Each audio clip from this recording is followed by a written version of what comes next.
Dear students, आज हम चालू करने जा रहे हैं बाइनोमियल थ्योरम, है ना। Binomial theorem is a very important topic. अगर मैं बात करूँ 11th क्लास के हिसाब से, 11th के बच्चों के लिए it's a very important topic. 11th में भी बहुत इंपॉर्टेंट है, और अगर कोई बच्चा 13th में भी तैयारी करता है तो उसके लिए भी इंपॉर्टेंट है, राइट। तो बाइनोमियल थ्योरम को समझना बहुत ज़रूरी है, क्योंकि एक ऐसा टॉपिक है जो लिंक रहता है बाकी टॉपिक्स में भी। इसकी कुछ चीज़ें ना बाकी टॉपिक्स में भी काम आती हैं, राइट। अच्छा, टॉपिक स्टार्ट करने से पहले सबसे पहले मैं अपने आप को इंट्रोड्यूस कर दूँ। My self A sir, A square sir, ठीक है। आप ए सर बोल सकते हैं मुझे, ओके। आप चाहें तो ए स्क्वायर सर बोल सकते हैं, okay, right. I have been experience of 17 years in Kota. मैं 17 साल से कोटा में पढ़ा रहा हूँ, और मैंने बहुत सारे बच्चों को NITs में और IITs में सेलेक्ट कराया है। और मेरी हमेशा ये कोशिश रहती है कि मैं बच्चों को बेसिक से पढ़ाऊँ, जितना मैं बेसिक से पढ़ाऊँ, क्योंकि मेरा ये मानना है कि बच्चों को बेसिक से लेकर एक लेवल पर ले जाना ज़रूरी है। अगर हम सीधा एक पर्टिकुलर लेवल से चालू कर देंगे तो बहुत सारे बच्चों को दिक्कत आ सकती है। इसलिए मेरा कॉन्सेप्ट यही है कि मैं आपको बेसिक से स्टार्ट करूँगा। बेसिक से स्टार्ट करके हम एक JEE के लेवल तक जाएंगे, जो कि हमारे सिलेक्शन के लिए ज़रूरी है, राइट। तो चलिए आज हम स्टार्ट करते हैं BT। तो BT के बारे में स्टार्ट करेंगे। सबसे पहली बात आती है बेटा, बाइनोमियल एक्सप्रेशन क्या होता है। तो first of all the first point is binomial expression क्या होता है। बाइनोमियल एक्सप्रेशन क्या होता है,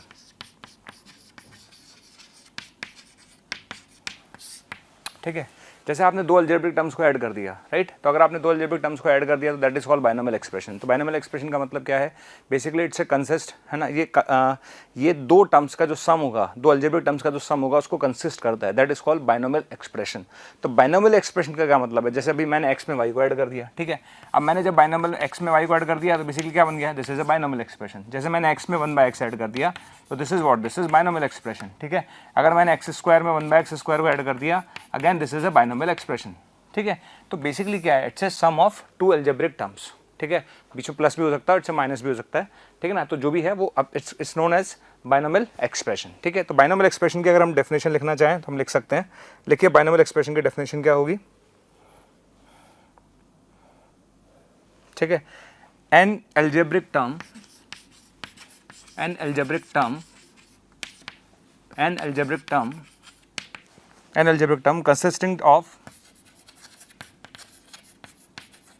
consisted of two different expressions.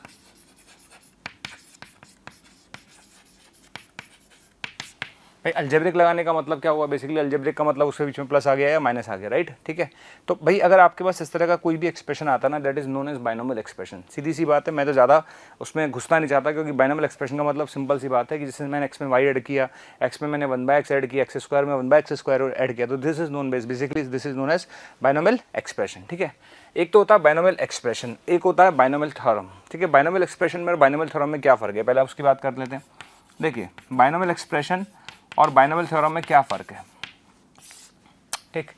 अगर आपके पास कोई बाइनोमियल एक्सप्रेशन है, चाहे वो ये हो सकता है, चाहे वो ये हो, चाहे ये हो, कोई भी इसमें से एक्सप्रेशन हो सकता है, ठीक है। और भी एक्सप्रेशन हमारे पास पॉसिबल हैं, ठीक। अगर हम उसकी पावर में एक पॉजिटिव इंटीजर लगा दें, अगर उसकी पावर में हम एक पॉजिटिव इंटीजर लगा दें और इसे एक्सपेंड करें, इसे क्या करें, एक्सपेंड करें, तो that is known as binomial theorem. तो बाइनोमियल थ्योरम है क्या, बेसिकली कोई भी बाइनोमियल एक्सप्रेशन अगर आपने मुझे दे रखा है, उस बाइनोमियल एक्सप्रेशन की अगर हम पावर ले लेते हैं पॉजिटिव इंटीजर और उसे एक्सपेंड करते हैं, तो that expansion is known as binomial theorem, ठीक है। तो चलिए इसको भी मैं लैंग्वेज इसकी प्रॉपर लिख देता हूँ, लिख लीजिए आप इसको भी।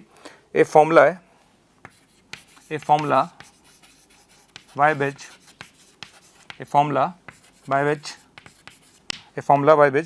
positive integral power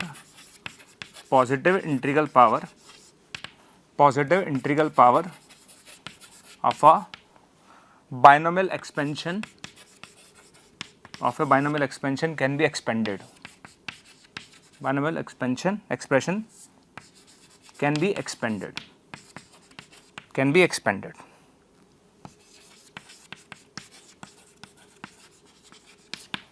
समझ में आ गया, ठीक। मैंने लिखवाया वही है जो मैंने आपको बोला है, ठीक। थोड़ा सा लैंग्वेज को प्रॉपर रखने के लिए मैंने आपको ऐसा लिखवाया है, ठीक है। चीज़ें बहुत क्लियर रखें, क्योंकि इस चैप्टर में आगे बढ़ने से पहले हमें पता होना चाहिए कि भाई बाइनोमियल एक्सप्रेशन क्या चीज़ है, बाइनोमियल थ्योरम क्या चीज़ है। जो बाइनोमियल एक्सप्रेशन होगा उसकी पावर अगर हम कोई पॉजिटिव इंटीजर लेंगे और जब उसे हम एक्सपेंड करेंगे तो that expansion is known as binomial theorem, right. चलिए अच्छा, अब बाइनोमियल थ्योरम जैसे मैं आपको समझाता हूँ, x + y की पावर n हमने बोला है और n belongs to natural number. फिलहाल हम पॉजिटिव इंटीजर की ही बात कर रहे हैं। फिलहाल हम किसकी बात कर रहे हैं बेटा, पॉजिटिव इंटीजर की। अब हम बात करते हैं पास्कल ट्राइंगल की। हम बात करते हैं पास्कल ट्राइंगल की। देखिए पास्कल ट्राइंगल क्या होता है पहले मैं समझा देता हूँ, ठीक।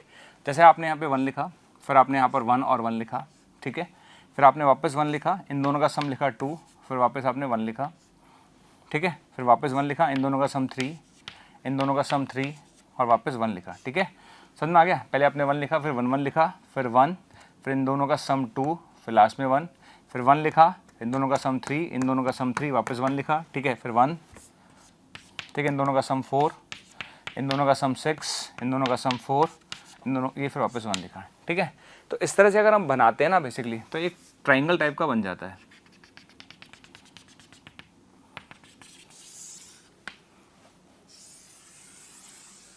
इस तरह का एक ट्राइंगल बन जाता है, समझ में आ गया। इसे हम बोलते हैं पास्कल ट्राइंगल।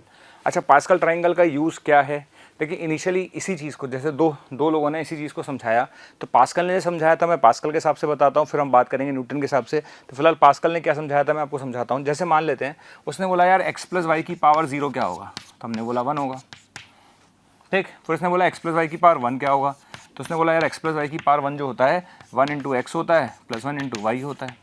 क्लियर, समझ में आ गया। अब आपको दिख रहा होगा यहाँ 1 आया, बिल्कुल आया, तो यहाँ 1 लिखा हुआ है, ठीक है।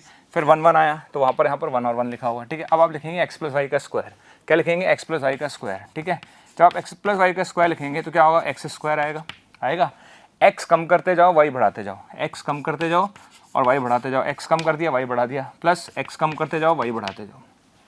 अब पास्कल ने बोला क्या, बेसिकली पास्कल ने बोला भाई कि x + y की पावर 1 मुझे आता है, x + y का स्क्वायर मुझे आता है, x + y का क्यूब भी मुझे आता है, लेकिन जैसे जैसे मैं पावर बढ़ाते जाऊंगा वैसे वैसे मेरा खेल बिगड़ता जाएगा। क्यों भैया, अरे बहुत दिक्कत आएगी यार, x + y की पावर 6 लिखने में बहुत दिक्कत आती है हमें, x + y की पावर 7 लिखने में बहुत दिक्कत आती है हमें, तो वहाँ पर हमें दिक्कत आना चालू होगी। तो पास्कल ने एक रूल बताया, पास्कल ने बोला कि आप उसको ढंग से देखो। आपने देखा होगा x + y की पावर 1 में यहाँ 1 और 1 आ रहा है, ठीक है, बिल्कुल आ रहा है। फिर उसके बाद उसने देखा कि यार फिर क्या आ रहा है, 1 2 फिर 1 आ रहा है, ठीक। तो उसने बोला कि भैया अब जब आप x + y का क्यूब लिखोगे तो क्या करना है, आपको दिमाग नहीं लगाना, पहले लिखना है x3, फिर क्या करोगे, x घटाते जाओ y बढ़ाते जाओ, x घटाते जाओ y बढ़ाते जाओ और x घटाते जाओ y बढ़ाते जाओ। 5³ से ज़्यादा जाएगा नहीं। अब बीच में क्या रह गए, कोफिशिएंट्स रह गए, क्या रह गए, कोफिशिएंट्स। तो कोफिशिएंट्स के उसने बताया कि भैया जब तुम 3 पर जाओगे तो क्या लिखोगे, 1 3 3 1, क्या लिखोगे 1 3 3 1, 1 3 3 1, तो 1 3 3 1। क्लियर। आज मुझे x + y की पावर 4 लिखना है तो मैं कैसे लिखूंगा, x की पावर 4 लिखूंगा प्लस x कम करते जाओ y बढ़ाते जाओ, x कम करते जाओ y बढ़ाते जाओ, ठीक है ना, x कम करते जाओ y बढ़ाते जाओ, ठीक। कोफिशिएंट कैसे लिखूंगा, कोफिशिएंट लिखा हुआ है 1 4 6 4 1, 1 4 6 4 1, ठीक है। तो 1 फिर 4 फिर 6 फिर 4 और फिर 1, ठीक है। इस तरह से आप लिख सकते हैं। तो दिस इज़ द वे, है ना। फिर अगला वाला आप क्या लिखेंगे, 1, फिर इन दोनों का सम 5, इन दोनों का सम 10, इन दोनों का सम 10, ठीक है ना, इन दोनों का सम 5 एंड लास्ट में 1, ठीक है। ये दिस इज़ द वे, ये एक तरीका है। तो 1 फिर इन दोनों का सम 5, इन दोनों का सम 10, इन दोनों का सम 10, फिर इन दोनों का सम 5 फिर 1, ठीक। तो ये एक तरीका है, ठीक। तो ये फ़ायदेमंद है, नो डाउट। एक छोटे लेवल पर देखा जाए तो फ़ायदेमंद है, लेकिन अगर मैं बड़े लेवल पर जाऊँगा तो मुझे इसमें तकलीफ़ें आने लग जाती हैं, राइट। तो इसकी हम सेकंड फॉर्म पढ़ेंगे जो बाइनोमियल थ्योरम ही है बेसिकली, जो फॉर्मूला न्यूटन ने दिया था हम उस फॉर्मूले की बात करेंगे। तो basically this is pascal triangle. तो पास्कल ट्रायंगल कोई रॉकेट साइंस नहीं है भैया, पास्कल ट्रायंगल में कोई रॉकेट साइंस नहीं है, सिंपल एक तरह से ये explanation, this is known A pascal triangle. इसको अगर आप मिला दोगे तो ये एक पास्कल ट्रायंगल नाम की जो चीज़ है वो बन जाती है, राइट।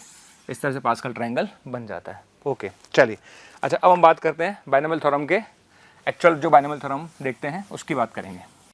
तो अब हम बात कर रहे हैं binomial theorem which is the formula which is given by Newton's, है ना, न्यूटन के द्वारा जो फॉर्मूला दिया गया था हम उसकी बात करते हैं। तो हम बाइनोमियल थ्योरम की बात करने जा रहे हैं, ठीक है। पर बाइनोमियल थ्योरम की बात करने में मुझे कुछ चीज़ें आपको पहले बतानी पड़ेंगी, तो उसके बारे में थोड़ा सा मैं डिस्कस कर लेता हूँ, पहले उन चीज़ों के बारे में बात कर लेता हूँ, उसके बाद मैं बाइनोमियल के बारे में बात करूँगा, राइट, ठीक है। ये सब बातें हम लोग पीएनसी में बता देते हैं, पर मान लेते हैं अगर किसी बच्चे ने पीएनसी नहीं पढ़ा तो उसे एक बेसिक आइडिया इन चीज़ों के बारे में होना चाहिए, राइट। तो बाइनोमियल थ्योरम पे जाने से पहले मैं कुछ छोटी छोटी बातें ज़रूर बताना चाहूँगा ताकि आपको चैप्टर समझने में आसानी रहे। ठीक है, सबसे पहली बात आती है फैक्टोरियल क्या होता है, राइट। तो पहले मैं बात करूँगा फैक्टोरियल, ठीक। ध्यान रखिए फैक्टोरियल 0 जो होता है 1 होता है, फैक्टोरियल 1 1 1 होता है, फैक्टोरियल 2 जो होता है वो 2 × 1 होता है, फैक्टोरियल 3 जो होता है वो 3 × 2 × 1 होता है, ठीक है। अगर n फैक्टोरियल की बात करेंगे तो क्या होगा, n × n-1, n-2, 2 और 1 होता है, ठीक है। तो n फैक्टोरियल को हम क्या लिख सकते हैं, n फैक्टोरियल को लिख सकते हैं n into n minus 1 factorial. तो ये एक तरीका है। 0 फैक्टोरियल 1 होता है, 1 फैक्टोरियल 1 होगा, 2 फैक्टोरियल 2 इंटू 1 होगा, 3 फैक्टोरियल 3 इंटू 2 इंटू 1 होगा, n फैक्टोरियल ये होगा, है ना। इस तरह से हम लिख सकते हैं। तो एक फैक्टोरियल का बेसिक आइडिया है ना। एक आता है NCR और NPR का आइडिया, वो भी मैं आपको देता हूँ। देखिए NCR और NPR का क्या होता है, देखिए NCR जो होता है उसका फॉर्मूला होता है n factorial upon r factorial n minus r factorial. ये ध्यान रखिए, n हमेशा greater than equals to r होगा, राइट। मैं फिर बोल रहा हूँ, जिन बच्चों ने PNC पढ़ा है उन्हें डेफिनेटली आता होगा, लेकिन जिन्होंने नहीं पढ़ा और जो सीधा BT पढ़ रहे हैं उनको पता होना चाहिए कि NCR क्या होता है, n factorial upon r factorial n minus r factorial. ठीक है, समझ में आ गया। ये ध्यान रखिएगा, n ग्रेटर देन 0 होगा, r greater than equals to 0 होगा, और r और n नेवर इन फ्रैक्शन। ये फ्रैक्शन में नहीं हो सकते भैया कभी भी, ठीक है। ये दोनों ये कभी फ्रैक्शन में नहीं हो सकते, और ना ही ये नेगेटिव इंटीजर्स होंगे, नेगेटिव नहीं हो सकते। तो ना तो n और r नेगेटिव होंगे, ना ही फ्रैक्शन में होंगे। क्लियर, n हमेशा ग्रेटर देन 0 होगा और r is greater than equals to 0 होगा। ठीक है, इनकी वैल्यू इंटीजर हो सकती है, जैसे n जो है उसकी वैल्यू 1 2 3 हो सकती है, r की वैल्यू 0 1 2 3 हो सकती है। अगर ऐसा बोला जाए तो अपन ये बोल सकते हैं कि n belongs to natural number होता है बेसिकली देखा जाए तो, और r belongs to whole number होता है देखा जाए तो। ठीक, तो ये NCR का फॉर्मूला है, n factorial upon r factorial और n माइनस r फैक्टोरियल। एक बेसिक आइडिया आपको इसका होना चाहिए, राइट। अच्छा, अब मैं बात करता हूँ NPR की, किसकी, NPR की। ठीक, अच्छा, C किसको रिप्रेजेंट करता है भैया, C रिप्रेजेंट करता है कॉम्बिनेशन को, और P किसको रिप्रेजेंट करता है, P रिप्रेजेंट करता है परमुटेशन को, n factorial upon n minus r factorial. ठीक है, सेम कंडीशन, जो कंडीशन यहाँ पर लिखी हुई है वही सारी कंडीशन लिखेंगी वहाँ पर भी। n greater than equals to r होगा, n greater than 0, r greater than equals to 0 होगा। ये सारी चीज़ें आप यहाँ पर भी लिखोगे, सेम चीज़ है। ठीक है, बस फॉर्मूला अलग है, बाकी सब तो चीज़ें सेम है। C stands for combination and P stands for permutation, right. अच्छा, ये तो हो गई छोटी मोटी बात है। इसके अलावा और क्या क्या पता होना चाहिए वही मुझे, अब मुझे पता होना चाहिए कि NC 0 हो या NCN हो वो 1 होता है। ठीक है, मुझे ये भी पता होना चाहिए कि NC1 भैया n होता है। ठीक है, NC2 जो होता है वो होता है n इंटू n माइनस 1/2। ठीक, किसी भाई को नहीं पता हो तो बेटा ये फॉर्मूला तेरे सामने है, रखता जा, फॉर्मूले के हिसाब से सब तेरे पास आता जाएगा। ठीक है, कोई रॉकेट साइंस नहीं है, तो ये सब चीज़ें आप निकाल सकते हो। ठीक, इसके अलावा आपको बता दूँ NP0 1 होता है, और NPN जो होता है कुछ लोग 1 बोलते हैं, वो n फैक्टोरियल होता है।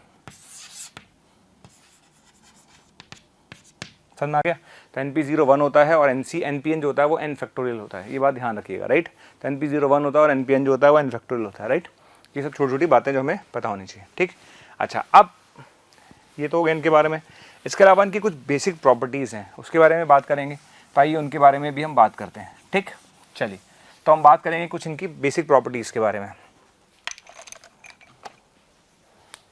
राइट।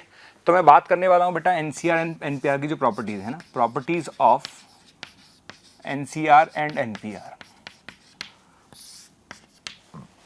कुछ बेसिक प्रॉपर्टीज़ जो हर बच्चे को पता होनी चाहिए, वो हमें आनी चाहिए। जैसे मान लीजिए पहली प्रॉपर्टी होती है बेटा NCR निकालो या NCN माइनस R निकालो, एक ही बात है।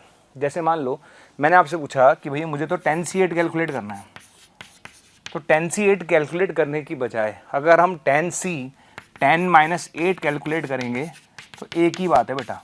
ठीक है, तो 10C8 कैलकुलेट करो या 10C2 कैलकुलेट करो, बोथ आर सेम। ध्यान रखिए, 10C8 और 10C2 एक ही बात है। ठीक है, निकालते कैसे हैं 10C2, अगर किसी बच्चे को 10C2 निकालना है तो क्या करेंगे, यहाँ 2 लिखा हुआ ना, 2 पीछे चले जाओ, तो 10 इंटू 9 डिवाइड बाई 2 इंटू 1 यानी 45। ठीक, जैसे किसी बच्चे को 10C7 निकालना है, ठीक, 10C7 निकालिए 10C3 निकालिए, एक ही बात है। तो 10 3 पीछे चले जाओ, 10C3 का मतलब 3 पीछे जाओ, तो 10 9 और 8, यहाँ कितना आएगा 3 2 और 1, ये 3 आएगा और ये 4 आएगा, कितना आंसर आएगा 120। समझ में आ गया। तो this is the way, 10C7 निकालो या 10C3 निकालो बेटा, एक ही बात है। क्लियर है, समझ में आ गया। ठीक है, तो इस तरह से अपन निकाल सकते हैं। तो ये बात ध्यान रखिएगा, NCR बोलिए या NCN माइनस R बोलिए, एक ही बात है। यानी अगर हम कोफिशिएंट स्टार्टिंग से लें या एंड से लें, एक ही बात है। ठीक है ना, तो 10C7, ठीक है, स्टार्टिंग से 7th, और 10C3 है ना, तो 10C3 और 10C7, 10C3 मतलब स्टार्टिंग से 3 और लास्ट से 7, एक ही बात है। ठीक, second property, it's very important, NCX अगर NCY के बराबर है, अगर NCX NCY के बराबर है, देन ध्यान रखिएगा x इक्वल्स टू वाई हो सकता है और x plus Y equals to n। ठीक है ना, x इक्वल्स टू वाई हो सकता है और x plus Y equals to n हो सकता है। जैसे मान लेते हैं, मैं एग्जाम्पल हूँ छोटा सा, मैंने लिखा 20CR equals to 20CR plus 4, ठीक। हमने लिखा 20CR equals to 20CR plus 4, ठीक। और आपसे पूछा गया भाई आर कैलकुलेट करो, क्या कैलकुलेट करो, आर कैलकुलेट करो। तो हम क्या करेंगे, पहली बात, अगर NC अगर NC के बराबर है तो पहली बात x बराबर y हो, और दूसरी बात x प्लस वाई बराबर n हो, x प्लस वाई बराबर n हो, ठीक है ना, x प्लस वाई बराबर n हो, क्लियर। तो यहाँ से तो बेटा पॉसिबल ही नहीं है, यहाँ से तो कुछ मिलेगा ही नहीं, ठीक। तो यहाँ से 16R के लिए 8 आएगी। तो ये एक तरीका है क्वेश्चंस को सॉल्व करने का, राइट। तो अगर NC अगर NC के बराबर है, अगर NC अगर NC के बराबर है तो x बराबर y होगा या x प्लस वाई बराबर n होगा, ठीक है। x बराबर y होगा या x प्लस वाई बराबर n होगा, राइट। चलिए अब हम चलते हैं थर्ड प्रॉपर्टी पर। Third which is very important भैया, बहुत ताबड़तोड़ प्रॉपर्टी है ये, ठीक। इस पर क्वेश्चंस आते हैं, आते थे और आते ही रहेंगे। ऐसा कभी नहीं हो सकता कि इस पे क्वेश्चन ना आए, ये आते ही थे, आते हैं और आते ही रहेंगे, ये हमेशा आएंगे इस पे क्वेश्चंस, ठीक है। क्या है प्रॉपर्टी, प्रॉपर्टी कहती है बेटा NCR प्लस NCR माइनस 1 बराबर होता है n प्लस 1 CR, ठीक है। NCR प्लस NCR माइनस 1 बराबर होता है n प्लस 1 CR। ये प्रॉपर्टी ध्यान रखिए, बहुत इंपॉर्टेंट है भाई। NCR plus NCR minus 1 equals to n plus 1 CR। जैसे एग्जाम्पल के तौर पर मैंने लिखा आपके सामने 10C4 प्लस 10C3, लिख लिया। अब देखना अच्छे से, NCR माइनस 1, NCR माइनस 1 बराबर होगा n plus 1 CR। NCR minus 1 बराबर होगा n प्लस 1, n प्लस 1 का मतलब हो गया 10 प्लस 1 CR यानी 11C4, ठीक है। और देखिए एग्जाम्पल, क्लियर है, समझ में आ गया, सिंपल सी बात थी, इसमें कोई रॉकेट साइंस नहीं है ना। तो आप जैसे और लिख सकते हैं 23C2 प्लस 23C1, है ना। तो ये NCR हो गया और ये NCR माइनस 1 हो गया। तो NCR और NCR माइनस 1 क्या हो गया, n प्लस 1 CR, ये आपका आंसर हो गया, ठीक। तो इस प्रॉपर्टी पर हम क्वेश्चंस लेंगे, बहुत सारे लेंगे जरूर, तो क्वेश्चंस ध्यान रखिएगा। तो ये प्रॉपर्टी याद रखिएगा, NCR प्लस NCR माइनस 1 किसके बराबर होता है बेटा, n प्लस 1 CR के। चलिए इस पर भी एक क्वेश्चन मैं ले लेता हूँ। क्वेश्चन हमारे पास क्या है,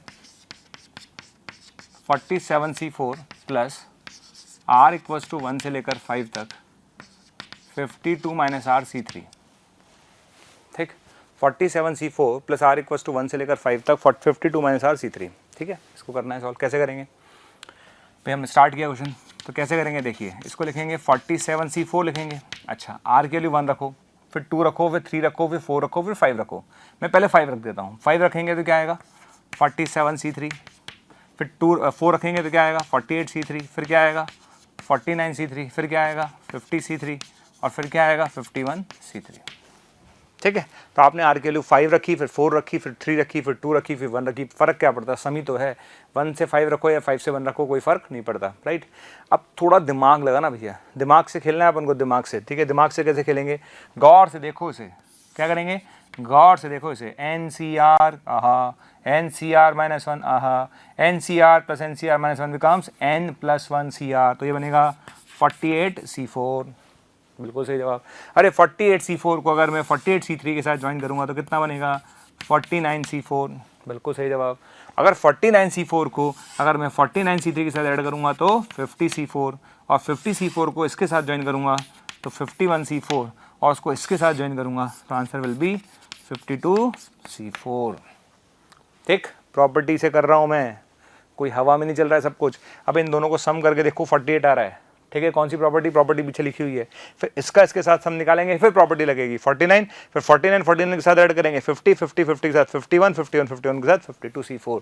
तो final answer is 52C4, answer is 52C4। हम चलते हैं नेक्स्ट क्वेश्चन की तरफ, ठीक है। नेक्स्ट क्वेश्चन आपके सामने लिखा हुआ है, ठीक। ये JEE मेन 2021 में आया हुआ क्वेश्चन है ना। This is the question in appear in JEE main 2021, okay. If n is greater than equals to 2, if n is greater than equals to 2 is a positive integer, then the sum of the series, आपसे series का सम पूछा गया था, कोई दिक्कत नहीं, start करते हैं। अब यहाँ पर एक सोचना चालू करते हैं, यहाँ लिखा हुआ 2C2, ये सब 2 वाले हैं। अब सारे 2 वाले होंगे तो सम कैसे लिखेंगे भाई, हमारा फॉर्मूला था NCR प्लस NCR माइनस 1, एक कम होना चाहिए था। अब सारे 2 होंगे तो हम फॉर्मूला लगा नहीं सकते, तो हमने एक सोचना चालू किया और हमने सोचा, मैथ्स कहती है भाई 2C2 तो 1 होता है, मैथ्स कहती है कि 2C2 1 होता है, तो 2C2 अगर 1 है तो 3C3 भी 1 होता है, ठीक। तो 2C2 भी 1 है और 3C3 भी 1 है, बिल्कुल है सर। तो 2C2 1 होता है और 3C3 1 होता है, तो दैट्स वाई मैं क्या कर सकता हूँ, मैं एक काम करता हूँ, है ना, ये वाला पार्ट केवल हम इसी वाले पार्ट की बात करेंगे, ध्यान रखना, हम केवल इसी वाले पार्ट की बात करेंगे। तो इसको लिखेंगे 3C3, ठीक, मैं केवल इसी वाले पार्ट की बात कर रहा हूँ। 3C3 plus 3C2 plus 4C2 plus NC2, ठीक है, समझ में आ गया। तो आप 2C2 लिखो या 3C3 लिखो, एक ही बात है। तो 3C3 plus 3C2 plus 4C2 and so on, ठीक है, ये आ जाएगा, राइट। आप सोचना मैं क्या करने वाला हूँ, आराम से देखो ये सारे लोग, ठीक है। क्या ये NCR है, NCR minus 1, NCR plus NCR minus 1 क्या बनेगा भाई, N प्लस 1 CR, ठीक है ना, N प्लस 1 CR, तो ये बनेगा 4C3, ऑब्वियस ये बात है, ठीक है। 4C3 को 4C2 के साथ क्लब करूंगा तो 5C3, ठीक है, 5C3 को क्लब करूंगा तो 6C3, बढ़ कौन रहा है, ये चीज़ तो फिक्स है ना, ये तो चीज़ फिक्स हो गई, ये ऊपर वाला एक एक बढ़ता जा रहा है। जब मैंने इन दोनों को क्लब किया तो 4C3 आया, इस 4 को 4 के साथ क्लब किया तो 5C3 आया, 5 को 5 के साथ क्लब करूंगा 6 आएगा। जब हम बढ़ते जाएंगे और जब n के साथ क्लब करेंगे, जब हम n के साथ क्लब करेंगे तो क्या आएगा, N प्लस 1 C3 आएगा। थोड़ा फील करो, थोड़ा चीज़ों को समझो कि सर क्या समझाना चाहते हैं, सर की बात को गौर से समझो बच्चों। मैं क्या कहना चाहता हूँ कि इन दोनों को क्लब किया तो 4C3 आया, तो n बढ़ गया 1, फिर उसको इसके साथ क्लब किया, n बढ़ गया वापस 1, फिर अगली बार ऐड करेंगे तो वापस n बढ़ गया 1, तो लास्ट वाले के साथ ऐड करेंगे तो वापस n बढ़ जाएगा 1। क्लियर। तो अल्टीमेटली मुझे भैया इसकी वैल्यू मिल चुकी है। तो now the question is, question क्या बन गया, the question is n plus 1 C2 plus n plus 1 C2 plus 2 times of n plus 1 C3। Clear. Now the question is this, क्योंकि इसकी वैल्यू बेटा तो निकाल कर आया है and the value is this, right. अब देख क्या होगा, आगे का खेल देखता जाना। अब तो खेल क्या होगा बेटा, देख खेल क्या होगा। देखो यहाँ तक आ गए, यहाँ तक आने के बाद हम वापस दिमाग का यूज़ करेंगे। किसका यूज़ करेंगे, दिमाग का। देखो कैसे, ये जो एक्सप्रेशन लिखा हुआ है ये n प्लस 1 C2 है और ये 2 टाइम्स है, 2 टाइम्स है तो एक बार इसके साथ ऐड कर ले, ठीक है, और एक और बच गया, समझ आ गया। ये भैया 2 टाइम्स है, 2 टाइम्स है तो एक इधर लिख ले, एक उधर लिख ले, लिख लिया। अब क्या होगा देखना अच्छे से, ये क्या लिखा हुआ है, NCR minus 1, NCR plus NCR minus 1 लिखा होगा ना। तो वापस क्या बन जाएगा, क्या बन जाएगा, n प्लस 1 CR, तो ये बनेगा n प्लस 2 C3 और ये क्या बनेगा बेटा, n प्लस 1 C3। समझ आ गया। तो ये क्वेश्चन यहाँ पर छोड़ सकते हैं अगर आप छोड़ना चाहें तो, ये भी आंसर है, और चाहें तो आप इसे एक्सपेंड कर सकते हैं। कैसे एक्सपेंड करेंगे, इसको अपन एक्सपेंड करेंगे, 3 कम करना है इसमें, 3 बार मतलब n प्लस 2, फिर एक कम n प्लस 1 और एक कम n, ठीक है। नीचे क्या आएगा 3 2 1, इधर ऐसे यहाँ पर करेंगे n प्लस 1, ठीक है, एक कम n और एक कम n माइनस 1, ठीक है, और 3 2 1। क्लियर। कॉमन वॉमन लेना है वो आप ले सकते हैं। तो कॉमन क्या आएगा बेटा, n कॉमन आ रहा है, n प्लस 1 कॉमन आ रहा है, बाय 6 कॉमन आ रहा है, बचेगा कितना, n प्लस 2 बचेगा और प्लस n माइनस 1 बचेगा, ठीक है। तो आंसर कितना आएगा, n into n plus 1 2n plus 1 by 6, ये आपका आंसर है, ठीक है। तो ये एक तरीका है ऐसे क्वेश्चंस को सॉल्व करने का। हम चलते हैं क्वेश्चन नंबर 1 पर, ठीक है।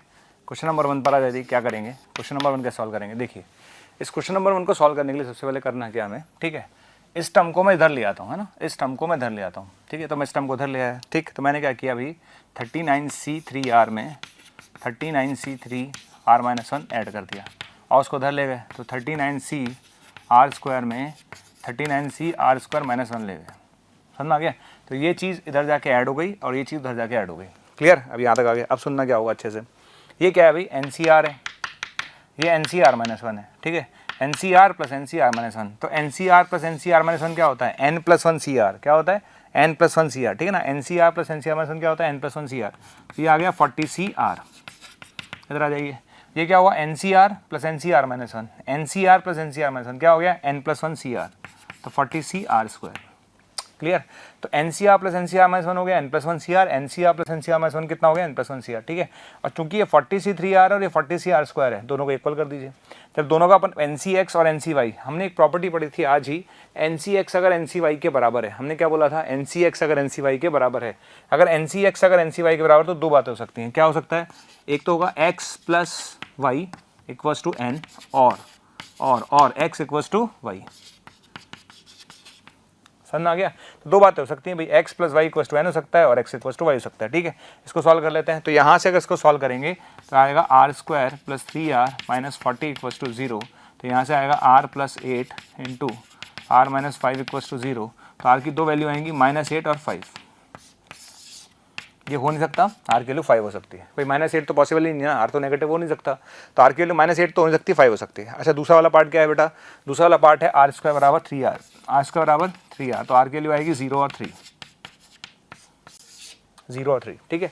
अब प्रॉब्लम ये है कि r के लिए हम 0 ले नहीं सकते, क्यों? क्योंकि अगर मैं r के लिए 0 लूँगा तो ये बेटा नेगेटिव हो जाएगा। अगर मैं r के लिए 0 लूँगा तो बेटा ये टर्म नेगेटिव हो जाएगी, डिफाइंड ही नहीं होगी, 0 -1 हो जाएगा, विच इज़ नॉट पॉसिबल, तो पॉसिबल ही नहीं है। तो r के लिए आप 3 ले सकते हैं और r के लिए आप 5 ले सकते हैं। तो क्वेश्चन का आंसर क्या होगा बेटा, इस क्वेश्चन का आंसर होगा r इक्वल टू 3 एंड 5। इस क्वेश्चन का आंसर होगा r equal to 3 and 5। Okay, ये हमारा आज का चैलेंजिंग सवाल है ना। जो भी बच्चे जिसको लगता हो ना कि भैया मैं बहुत इंटेलिजेंट टाइप का बच्चा हूँ, बचपन से लोग मुझे बहुत इंटेलिजेंट कह के बुलाते थे, तो वो जरूर ट्राई करें इस क्वेश्चन को, ठीक है। सॉल्यूशन ना देखे और ट्राई जरूर करें भी, ठीक है। चैलेंजिंग सवाल है ये, x प्लस वाई की मैक्सिमम वैल्यू क्या होगी और x माइनस वाई की मिनिमम वैल्यू क्या होगी। तो इट्स चैलेंजिंग सवाल फॉर ऑल स्टूडेंट्स, ट्राई करिएगा। मैं स्टार्ट करता हूँ, कैसे करेंगे देखिए। क्वेश्चन में मैंने क्या किया, ये 2 टाइम्स लिखा हुआ है ना, 22c5 2 टाइम्स लिखा हुआ है। तो मैंने क्या किया देखिए, सबसे पहले तो 23c5 माइनस 22c5 एक पार्ट, ठीक है, और माइनस 22c5 माइनस 21c5 बराबर xcy, ये 5 है ना, ठीक, समझ में आ गया, जैसा लिख लिया मैंने। अब करें क्या, एक प्रॉपर्टी थी हमने जो पढ़ी है, उसी पर क्वेश्चन करा रहा हूँ मैं। NCR प्लस NCR माइनस 1 बराबर n प्लस 1 CR। हमने अब तक इस प्रॉपर्टी को इसी नज़र से देखा, जितनी बार भी मैंने क्वेश्चन किए हर बार मैंने इसको इसी नज़र से देखा। लेकिन अब मैंने एक बार और सोचा, मैंने कहा यार एक काम करते हैं भाई, इसको एक काम ये भी तो कर सकते थे कि NCR माइनस 1 को लिख सकते हैं n plus 1 CR minus NCR। तो इस नज़र से भी देख लेते हैं भाई, क्या दिक्कत आ रही है भाई, इस नज़र से देखने में क्या दिक्कत आ रही है, कोई दिक्कत नहीं है। तो हम अब इस नज़र से भी देखेंगे, हमने इस नज़र से देखना चालू किया। तो अब अच्छे से देखना, आप लोग भी देखना, n plus 1 CR minus NCR, n plus 1 CR minus NCR, n plus 1 CR minus NCR बराबर होता है NCR माइनस 1 के, NCR माइनस 1 के, NCR मतलब 22c4 के। ये n है, ये n प्लस 1 है और ये r है, तो क्या लिखेंगे NCR माइनस 1, ठीक है। इधर आ जाइए, सेम कहानी यहाँ पर है, ये n है, ये n प्लस 1 है, ठीक है, ये r है, ठीक है। तो क्या लिखेंगे इसको NCR माइनस 1 के, NCR मतलब 21c4 के, समझ में आ गया। अब 22c4 माइनस 21c4 वापस, ये n है, ये n प्लस 1 है, ठीक है। तो इसको क्या लिखेंगे NCR माइनस 1, तो क्या लिखा जाएगा इसको NCR माइनस 21c3 बराबर XCY, ठीक। मैं हर साल इस क्वेश्चन को बच्चों से पूछता हूँ, और आप मानिए चाहे मैंने V स्टार में कराया हो, चाहे मैंने कभी किसी भी स्टार बैच में कराया हो, जो टॉपर बैच में कराया हो, किसी भी बैच में इसका आंसर कभी भी सही नहीं आया, आता ही नहीं है। बच्चों से पूछा जाए बेटा x प्लस वाई की मिनिमम मैक्सिमम वैल्यू क्या होगी, मिनिमम वैल्यू क्या होगी, तो बच्चा बोलता है सर x प्लस वाई की वैल्यू 24 होगी, है ना, x माइनस वाई की मिनिमम वैल्यू कितनी होगी, 18 होगी। अबे बेवकूफ़ हूँ, थोड़ा सोचो तो सही, सोचो कितना बढ़िया क्वेश्चन है ये। तो यहाँ जाके बच्चा अटक जाता है, और इसीलिए क्वेश्चन मुझे बहुत पसंद है, ये मेरा फेवरेट क्वेश्चन है।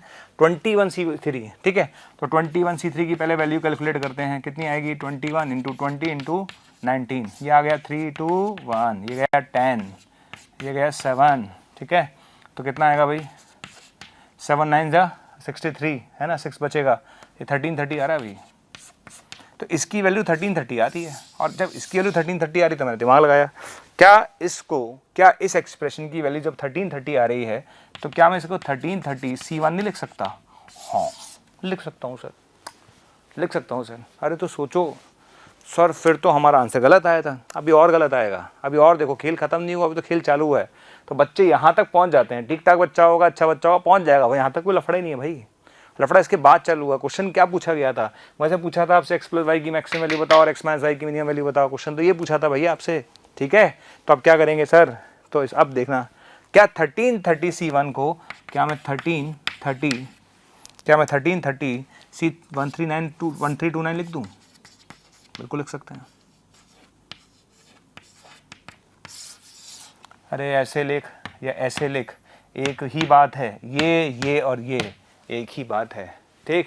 तो अब बताओ x प्लस वाई की मैक्सिमम वैल्यू क्या होगी बेटा, तो अब कंपेयर कर और बता, x कितना 1330, y कितना 1329, ओके। तो x कितना 1330, y कितना 1329, चलो सर, अब बताइए x प्लस वाई की मैक्सिमम वैल्यू क्या आई, इन दोनों को ऐड कर लो, ठीक है। तो 9 5, ठीक है, और ये आएगा 6 और 2 2 6 5 9, ठीक है। और अगर x माइनस वाई की मिनिमम वैल्यू पूछेंगे तो अब से बात है 1 ही आएगा, ठीक। और इसीलिए इस क्वेश्चन को मैं फुल मार्क्स देता हूँ हमेशा, जब भी आप करा लो किसी बैच में। अगर बच्चे का सीन नहीं है ना, तो मैक्सिमम बच्चों का आंसर 24 18 24 18 ही करते रहते हैं बच्चे, ठीक है। जबकि एक्चुअल में इसको ऐसे ही कैलकुलेट किया, इसकी वैल्यू आएगी 1330, उसको ऐसे लिखा और उसके बाद हमने सॉल्व किया and we will get the answer, right. तो दिस इज़ द वे, इस तरह से हम क्वेश्चन को सोचेंगे और इस तरह से हम क्वेश्चन को सॉल्व करेंगे, राइट। तो ये एक्स प्लस वाई की मैक्सिमम वैल्यू और ये एक्स माइनस वाई की मिनिमम वैल्यू है। हम चलते हैं नेक्स्ट प्रॉपर्टीज़ पे। हमने 3 प्रॉपर्टी अब तक देख ली हैं। 3 प्रॉपर्टीज़ में मैंने बताया, पहली प्रॉपर्टी बताई थी NCR equals to NC N minus R. दूसरी प्रॉपर्टी मैंने बताई NCX इक्वल्स टू NCY हो तो क्या होगा, ठीक। तीसरी मैंने बताई NCR प्लस NCR माइनस 1। अब हम चलते हैं चौथी प्रॉपर्टी की तरफ, ठीक है ना। तो चौथी प्रॉपर्टी लिख लीजिए आप लोग। चौथी प्रॉपर्टी हमारे पास है, ठीक, NPR plus NPR minus 1 equals to N+1 PR। ये बहुत ज़्यादा काम में नहीं आती है, इसलिए मैं ज़्यादा लोगों को सलाह भी नहीं देता कि इसे आप याद रखें, बाकी आपकी चॉइस है, ठीक है ना। जैसे उसमें होता था NCR प्लस NCR माइनस 1, यहाँ पर NPR plus R into में है, फिर NP आता है। तो ये प्रॉपर्टी थोड़ा डिफरेंट है, तो बहुत ज़्यादा काम में आती नहीं है, बाकी आपकी मर्जी है। 5वें नंबर पर आ जाइए। NCR बराबर होता है N/R N-1 CR माइनस 1। आप ऐसे लिख सकते हैं, N/R अलग कर लीजिए, ये बन जाएगा। आप चाहें तो उसका लिख सकते हैं N/R N-1/R माइनस 1। आगे क्या लिख सकते हैं, N-2 CR माइनस 2, ठीक है ना। तो ऐसे लिख सकते हैं, ठीक। तो NCR को लिख सकते हैं N/R, ऐसे लिख लिया, फिर दोबारा इसको और तोड़ लिया, ऐसे तोड़ सकते हो आप लगातार, ठीक है। तो ये तोड़ा जा सकता है लगातार, क्लियर है, ठीक है। तो ये प्रॉपर्टी, अगर हम इसका डेरिवेशन पे चलें तो डेरिवेशन कैसे करेंगे, देखिए बहुत आसान है। अगर हम इसका डेरिवेशन करते हैं, ठीक, तो NCR जो है उसको लिख सकते हैं मैथ्स में N factorial upon R factorial N minus R factorial लिख सकते हैं, ठीक है ना। तो NCR को लिख सकते हैं N factorial upon R factorial N minus R factorial, right. अब देखो क्या करेंगे, N फैक्टोरियल को लिखेंगे N into N minus 1 factorial, ठीक है। R फैक्टोरियल को लिखेंगे R into R minus 1 factorial, ठीक है। और N माइनस R को लिखेंगे N minus 1 minus R minus 1 factorial, ठीक। तो N फैक्टोरियल को लिखेंगे N into N minus 1 factorial, R को लिखेंगे R into R minus 1 factorial और N माइनस R को लिखेंगे N minus 1 minus R minus 1 factorial, ठीक है। तो ये क्या बन गया भाई, ये बन गया N/R बन गया। और ये जो चीज़ है ना, ये जो चीज़ ये दिख रही है, ये चीज़ पता है क्या बन गई, ये बन गई N-1 CR माइनस 1। तो प्रॉपर्टी है, याद रखेंगे तो अच्छा है, आपके लिए काम की है, तो ये प्रॉपर्टी आपके लिए है, ठीक। अच्छा, अब हम चलते हैं नेक्स्ट प्रॉपर्टी पर। नेक्स्ट प्रॉपर्टी आती है बेटा NPR। NPR क्या होता है, N into N-1 PR minus 1, ठीक है ना। उससे थोड़ा सा अलग है। जैसे NCR में क्या था, N/R था, है ना। NCR में क्या था, N/R था, लेकिन NPR में क्या हो गया, N इंटू फ्री आ जाएगा, राइट। अगर आप डेरिवेशन साइड पर जाना चाहते हैं तो NPR को लिख सकते हैं N factorial upon N minus R factorial, ठीक है ना। NPR को लिख सकते हैं N factorial upon N minus R factorial लिख सकते हैं, ठीक। चलें आगे, अब बढ़ जाते हैं। इसको लिख सकते हैं N into N minus 1 factorial upon N minus R, right. समझ आ गया। तो क्या बन जाएगा भाई, ये बन जाएगा N, ये बन जाएगा N माइनस 1 और ये बन जाएगा N माइनस 1 और माइनस R माइनस 1, ठीक है। ये डेरिवेशन हो गया। और ये चीज़ क्या बन गई, ये चीज़ बन गई N into N minus 1 PR minus 1। तो ये प्रॉपर्टी हो गई 6, राइट। तो कोई रॉकेट साइंस नहीं है। अब आता है 7th विच इज़ इंपॉर्टेंट, ठीक है। 7th वाली प्रॉपर्टी मेरे काम आएगी, जो काम आएगी वो आएगी, जो है वो इंपॉर्टेंट है, वो इंपॉर्टेंट है। तो 7 नंबर पर आ जाइए, अगेन इट्स वेरी इंपॉर्टेंट। देखिए 7th नंबर की प्रॉपर्टी है NCR अपॉन NCR माइनस 1 बराबर होता है बेटा N minus R plus 1 upon R, ठीक है। NCR अपॉन NCR माइनस 1 होता है N minus R plus 1 upon R। It's a very important property, ध्यान रखिए, मैं इसका यूज़ करूंगा। NCR upon NCR minus 1 equals to होता है N minus R plus 1 upon R, ठीक है। अगर आप डेरिवेशन पे जाना चाहते हैं, ठीक, तो NCR का फॉर्मूला क्या होगा, N factorial R factorial N minus R factorial, ठीक है। नीचे वाले का डेरिवेशन क्या होगा, नीचे होगा N factorial R minus 1 factorial N minus R plus 1 factorial. ये कैंसिल हो गया इससे, ठीक है। अच्छा, ये R फैक्टोरियल, ये R माइनस 1 फैक्टोरियल है, कितना बचेगा, R बचेगा, ये ऊपर चला जाएगा। तो क्या बचेगा भाई, देखो मेरे पास बचेगा N minus R plus 1 factorial, ठीक है। नीचे क्या बचेगा, R बचेगा और N माइनस R फैक्टोरियल। आगे समझ में कोई दिक्कत ही नहीं है। जब मैं ऊपर वाले को ओपन करूँगा एक कम करके, तो इसको लिख सकता हूँ N माइनस R प्लस 1 एक कम कर लीजिए n माइनस आर फैक्टोरियल, ठीक है, divide by r into n minus R factorial, ये कैंसिल हो जाएगा, तो मेरा आंसर आएगा n minus R plus 1 upon R, ठीक है, n minus R plus 1 upon R, this is our final answer, right. तो इसका यूज़ करूंगा, तो मैंने टोटल 7 प्रॉपर्टीज आपको बताई हैं, 7 में से 7 नंबर थे very important, third number is very important, second number is very important, ये ज़्यादा इंपॉर्टेंट जो थी वो ये 3 ज़्यादा हमारे लिए इंपॉर्टेंट है, राइट। चलिए अब हम चलते हैं बाइनोमियल थ्योरम पर, ठीक है, हम किस पे चलते हैं, अब हम चलते हैं बाइनोमियल थ्योरम पर, राइट। देखिए बाइनोमियल थ्योरम, ठीक, ध्यान रखिएगा, अभी हम जो बाइनोमियल थ्योरम पढ़ रहे हैं वो पॉजिटिव इंडेक्स के लिए पढ़ रहे हैं, यानी पॉजिटिव इंटीजर के लिए बात करेंगे, हम जो भी बात करेंगे वो पॉजिटिव इंटीजर के लिए बात करेंगे, ठीक। तो बाइनोमियल थ्योरम क्या कहती है बेटा, x प्लस वाई की पावर n इक्वल्स टू, है ना, x प्लस वाई की power n equals to x की पावर n, ठीक है ना, x की पावर, तो x की पावर घटाते जाओ, y की पावर बढ़ाते जाओ, ठीक है ना, x की पावर घटाते जाओ और y की पावर बढ़ाते जाओ, ठीक है ना, x की पावर घटाते जाओ और y की पावर बढ़ाते जाओ, राइट। तो x की पावर घटाते जाओ और y की पावर बढ़ाते जाओ, इस तरह से अपन देख सकते हैं, this is binomial theorem, right. अच्छा, यहाँ पर वही कोफिशिएंट जो हमने पहले बोला था, तो यहाँ NC0 आएगा, फिर NC1 आएगा, ठीक है, यहाँ पर NC2 आएगा और लास्ट में NCn आएगा, समझ में आ गया। तो ये है, इससे जस्ट पहले वाली अगर मैं टर्म पूछूं, इससे जस्ट पहले वाली टर्म क्या होगी बेटा, x इंटू वाई की पावर n माइनस 1 होगा और लास्ट वाली टर्म होगी NCn, x की पावर 0 और y की पावर n होगा, राइट।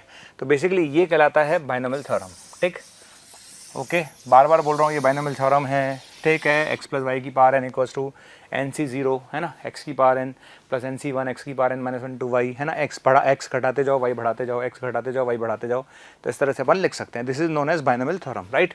अब इस बाइनोमियल थ्योरम में कुछ चीज़ों का जानना हर बच्चे के लिए ज़रूरी है, वो कौन कौन सी चीज़ें हैं, देखिए सबसे पहली बात ध्यान रखिए, फिलहाल हम बात कर रहे हैं n belongs to natural number के लिए, ठीक है, हम बात कर रहे हैं n belongs to natural number के लिए, पहली बात ध्यान रखिए। दूसरी बात क्या ध्यान रखनी है, दूसरी बात ध्यान रखिएगा कि जो NC0 है, ये NC1 है, ये NC2 है और ये NCn है, these are known as binomial coefficients,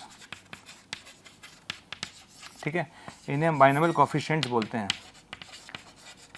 क्या बोलते हैं इन्हें, बाइनोमियल कोफिशिएंट्स बोलते हैं। और इनको शॉर्ट में NC0 को हम C0 लिखेंगे शॉर्ट में, NC1 को शॉर्ट में NC1 लिखेंगे, ठीक है ना, NCn को शॉर्ट में हम Cn लिखेंगे, ये ध्यान रखिएगा, ठीक है, कंफ्यूजन नहीं होना चाहिए। आजकल भैया सब चीज़ें शॉर्ट होती जा रही हैं, ठीक है, पहले मम्मी बोलते थे, मम्मा बोलते हैं, आजकल माँ करते हैं, मतलब मॉम थोड़ा शॉर्ट होता चला गया, पहले पापा बोलते थे, आजकल पा बोलते हैं, पा, ठीक है, तो चीज़ें है ना, पहले दीदी बोलते थे, दी बोलते हैं आजकल दी, है ना, पहले ब्रदर बोलते थे, आजकल ब्रो बोलते हैं, राइट। तो हर चीज़ छोटी होती जा रही है बेसिकली, राइट। तो इसलिए NC0 को हम C0 बोलते हैं, NC1 को C1 बोलते हैं, NCn को Cn बोलते हैं, है ना, NC2 को C2 बोलते हैं, ये शॉर्ट में रिप्रेजेंट करने का तरीका है। And these are known as, है ना, बाइनोमियल कोफिशिएंट्स, इनको क्या बोलते हैं हम, बाइनोमियल कोफिशिएंट्स बोलते हैं, राइट। तीसरी बात इंपॉर्टेंट, नंबर ऑफ टर्म्स, अगर आप यहाँ पर नंबर ऑफ टर्म्स देखेंगे तो n+1 होगी, हमेशा नंबर ऑफ टर्म्स पावर से एक ज़्यादा होगी। अगर यहाँ x प्लस वाई की पावर 10 होता तो नंबर ऑफ टर्म्स 11 होती, अगर x प्लस वाई की पावर 11 होता तो नंबर ऑफ टर्म्स 12 होती, तो नंबर ऑफ टर्म्स हमेशा पावर से एक ज़्यादा होंगी, ठीक है, वो तो ऑब्वियस सी बात है। देखो यहाँ पर y की पावर 1 है और यहाँ पर y की पावर n है, ठीक है, तो y की पावर 1 से लेकर y की पावर n तक n टर्म्स है, y की पावर 1 से लेकर y की पावर n तक n टर्म्स है और एक टर्म ये रही, ठीक है। तो नंबर ऑफ टर्म्स हमेशा पावर से एक ज़्यादा होगी, अगर पावर 10 है तो नंबर ऑफ टर्म्स 11 होंगी, अगर पावर 7 है तो नंबर ऑफ टर्म्स 8 होंगी, तो number of terms is always n+1, ये ध्यान रखिएगा, ठीक है। चौथी पॉइंट, सम ऑफ पावर्स, ठीक, sum of powers in each term, sum of powers in each term, sum of powers in each term is n, ठीक है। अब यहाँ पर ध्यान दीजिए, कभी मैं कंफ्यूज हो गया भैया, गड़बड़ हो गया यार, x की पावर कितनी आएगी, y की पावर कितनी आएगी, तो आप हमेशा देखिएगा यहाँ x की पावर कितनी है, n, ठीक है। अब यहाँ पर सम ऑफ पावर्स, यहाँ पावर्स का सम निकालो, n ही आएगा, यहाँ पावर्स का सम कितना आ रहा है, n ही आएगा, ठीक है। आप पावर्स का सम निकालिए, यहाँ कितना आएगा, n ही आएगा, पावर्स का सम कितना आएगा बेटा, n ही आएगा। तो sum of powers in each term, है ना, अगर हम पावर्स का सम निकालेंगे तो हर टर्म के अंदर n ही आएगा। अगर x प्लस वाई की पावर 13 है तो 13 आएगा, अगर x प्लस वाई की पावर 15 है तो सम ऑफ पावर्स 15 आएगा। तो अगर अपने पास जो भी पावर्स होंगी, सम ऑफ पावर्स हमेशा n ही आएगा, ठीक। इसके बाद आता है जनरल टर्म, जनरल टर्म भैया ये सबसे इंपॉर्टेंट है, जनरल टर्म, जनरल टर्म, इसको जनरल टर्म बोलते हैं या TR+1 टर्म बोलते हैं, और पता है क्या होता है, ये होता है NCR फर्स्ट की पावर n माइनस आर और सेकंड की पावर r। ऐसे ही याद रखिएगा इसको। इसको जनरल टर्म बोलते हैं या r+1th टर्म बोलते हैं। कौन सी टर्म बोलते हैं बेटा? r+1th टर्म बोलते हैं, ठीक है। इसको हम जनरल टर्म बोलते हैं या r+1th टर्म बोलते हैं। क्या होती है? TR+1 होता है NCR फर्स्ट की पावर n माइनस आर और सेकंड की पावर r। आप कहोगे ये क्या है सर, फर्स्ट की power n minus R, second की पावर r? बेटा इसका मतलब है NCR व्हाट इज फर्स्ट। अगर मैं x+y में बात करूं तो what is first? First is x, second is y। जो भी फर्स्ट होगा उसकी पावर n माइनस आर आएगा और जो भी सेकंड होगा उसकी पावर r होगा। भाई कल को आप चेंज भी तो कर सकते हो, तो जनरल लिखो ना यार, फर्स्ट की पावर n माइनस आर और सेकंड की पावर r। कल को आपने x+y की जगह y+x लिख दिया तो, अरे भाई कल को आपने मुझे x+y की जगह y+x की पावर n लिख दिया। अब आपने मेरे से पूछा सर इसकी जनरल टर्म क्या होगी? अरे तो इसकी जनरल टर्म क्या होगी बेटा? तो TR+1 equals to NCR first what? First is y, तो y की पावर n माइनस आर और सेकंड x की पावर। तो this is the way to explain general term. समझ आ गया? जनरल टर्म है क्या चीज़?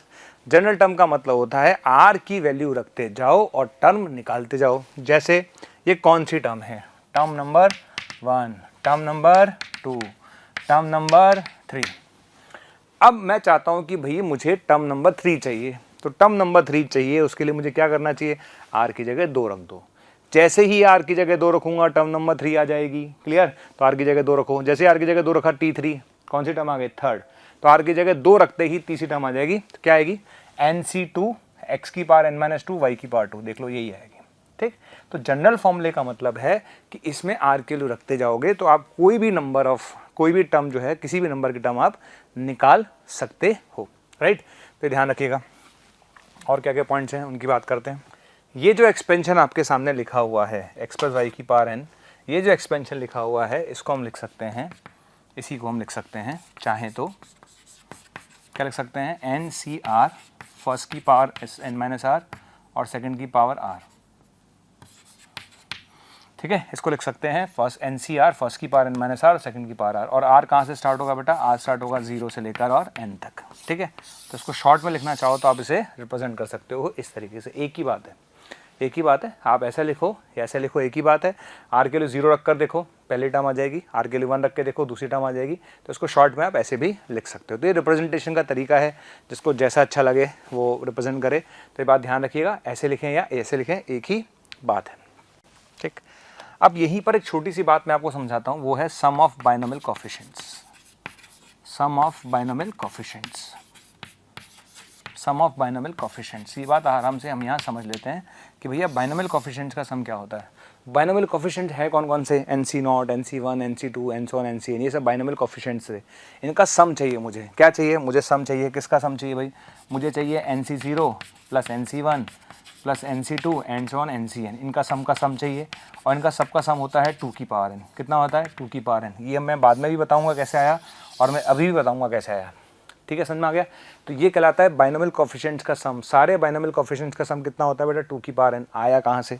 बहुत आसान है। अगर आपको उसका डेरिवेशन चाहिए, अगर आपको इसका डेरिवेशन चाहिए तो इस एक्सप्रेशन में x और y दोनों 1 1 रख दो।